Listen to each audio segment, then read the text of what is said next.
So I did 5 weeks in Koh Samui jail in Thailand. Unexpectedly, it was crazy.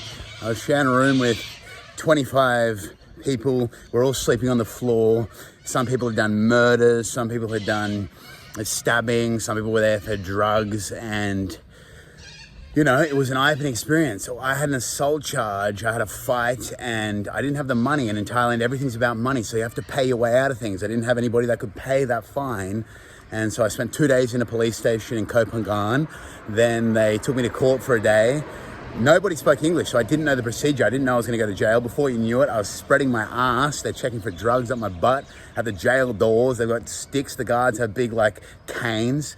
I'm lifting up my balls and my dick. They're checking that I'm not carrying any weapons, anything. And now I'm the property of the Thai government. And there I am in jail, in leg chains for 5 days, because they still believe in COVID. So you got to isolate yourself.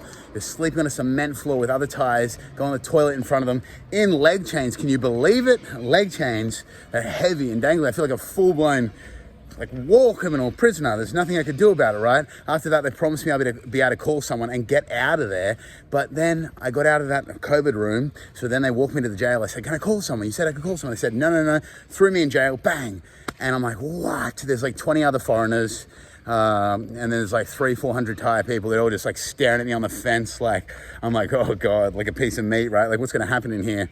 No idea, no expectations, but the foreigners were really nice. The guy came up to me, he's like, you look like you're thirsty, mate, and hungry. Bought me a big box of like candy bars and like a fizzy drink. I ate all of it, drank it. They came and spoke to me, and that was good. That was relieving.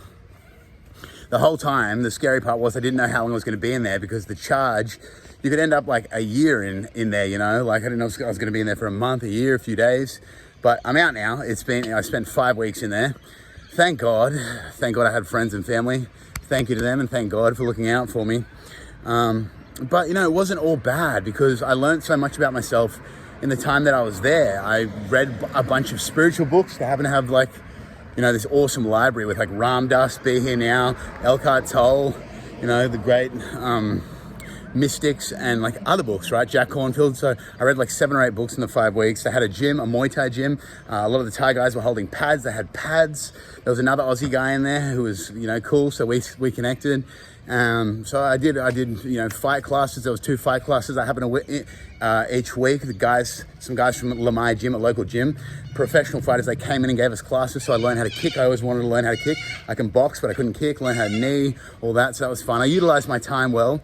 And then what else did I do? Oh, I do like a lot of yoga, mobility trainings, a lot of stretching, you know, and just talk to the people, talk about their experiences, you know, what they were going through, and really met them at their suffering, and couldn't look away, because, you know, you wake up every day in the same room with 25 people on the floor going through the same thing. Nobody's better than the other person. Once you're in that jail, you're all the same. It doesn't matter what you've done. If you're a murderer, if you've literally just, like, you know, stolen $100, it doesn't matter. Everybody's the same, right? So in a way that was kind of freaky, but kind of cool, because you could really meet people where they were at, and you lose your ego.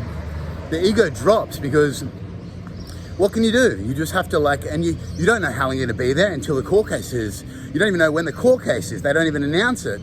And so you just, like, you have to be really in the moment, really present, really in the now, which is what all the great masters teach, being super present. And that's like being truly spiritual, right? So I had to just accept. It was like a death. It was a psychological death, which is everything I want and everything I'm chasing spiritually.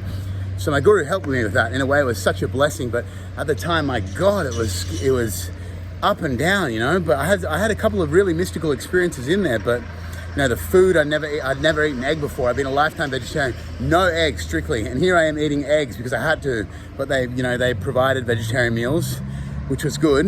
And yeah, I made some friends in there. So there were some really cool people, really cool foreigners, a lot of people from England, a couple of people from Europe, Germany, Austria, all that. You know, they were really loving. They gave me different, you know, necessities, coffee. I love coffee, so the coffee helped me through it. Oh my God, without the coffee, I don't know what I would have done, right? And, you know, the guards were nice. I made friends with the Thai people. I learned about the Thai culture. I learned about, because, you know, when I was in Koh Phangan for 10 weeks before that, there's a lot of foreigners, which is a small island in Thailand.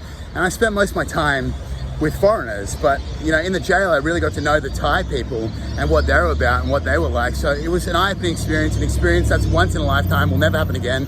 So I'm grateful for it. I thank God. And here I am back in Australia, back in my hometown in Byron Bay, and it's good to be back. So yeah, lots of love. Love you guys.